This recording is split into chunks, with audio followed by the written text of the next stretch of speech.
peacetime America faces the greatest demand for food in her history. Food for our Army and Navy. Food for the invasion front. Food for ourselves on the home front. Food to help our fighting allies and the people of the Allied countries. It takes pounds of food a day to keep a soldier on the fighting front. Millions of pounds of food each day. The best way to supply our men overseas and our fighting allies with most of the foods they need is in dried form and in cans.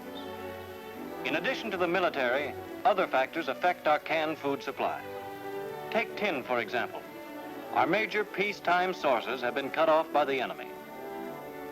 Our railroads and other transportation facilities are being taxed to their utmost, carrying munitions, armaments, war supplies, and troops.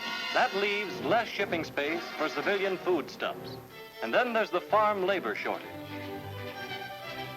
All this means that we at home will have less canned fruits, vegetables, soups, and other processed foods for our use. Without rationing of these foods, some people would get more than their fair share. Others would not even get what they need. But rationing assures everyone of his fair share. That is why your government is rationing canned fruits and vegetables and other processed foods.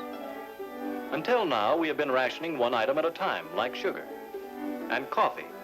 But processed fruits and vegetables are not one product.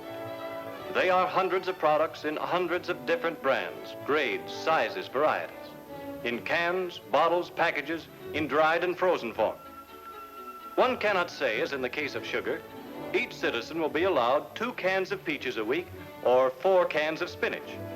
It may be true that some people don't like spinach. Some of you may want to buy canned corn.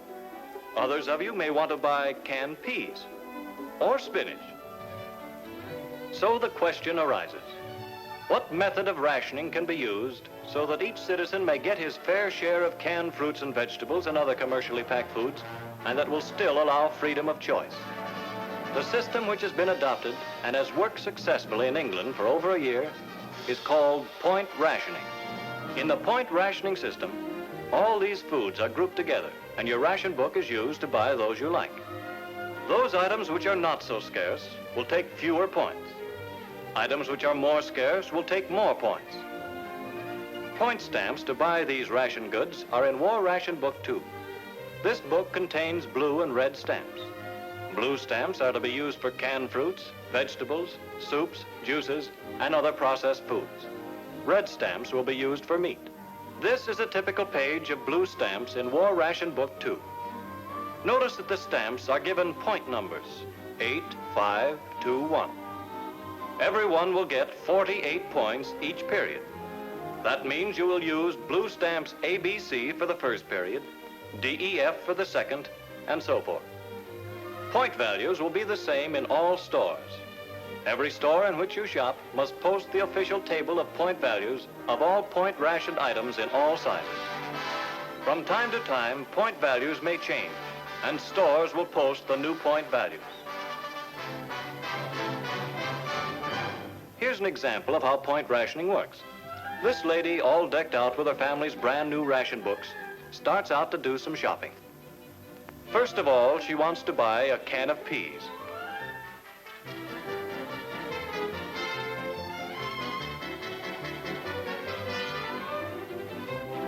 She wants to buy a can of chicken soup.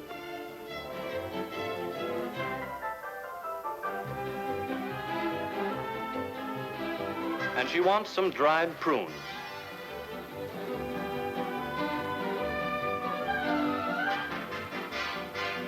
Well, there's our list complete, and all that remains to be done is to tear out 14 points in stamps and pay the grocer.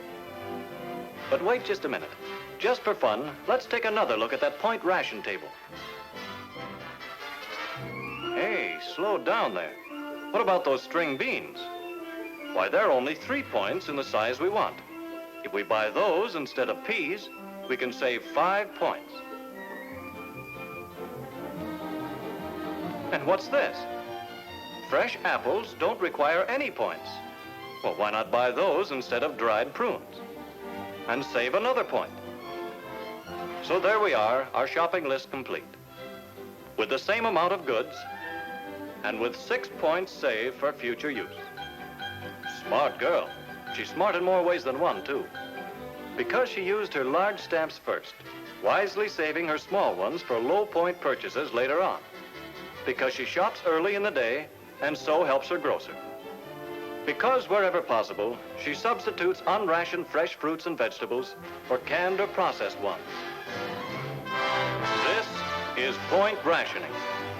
This is the way to assure everyone here at home an equal opportunity to get the same fair share. This is the way to assure food for our fighting men and for our fighting allies. Share and share alike is the American way to victory.